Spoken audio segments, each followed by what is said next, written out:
धाराशिव तालुक्यातील खांबसवाडी या गावी डॉक्टर बाबासाहेब आंबेडकर यांची 135वी जयंती मोठ्या उत्साहात पार पडली.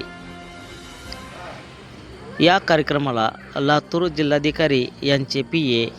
अभिजित अवधूते तसेच ग्रामीण रुग्णालय बेंबळी येथील हॉस्पिटल अटेंडन्स संतोष गायकवाड, प्राथमिक आरोग्य केंद्र केशेगाव कर्मचारी दयानंद अवधूते तसेच भारत कांबळे, विश्वास खराब, प्रवीण चंदनशिवे, महादेव चंदनशिवे, रामेश्वर चंदनशिवे व डॉक्टर बाबासाहेब आंबेडकर सहकारी साखर कारखाना केशेगाव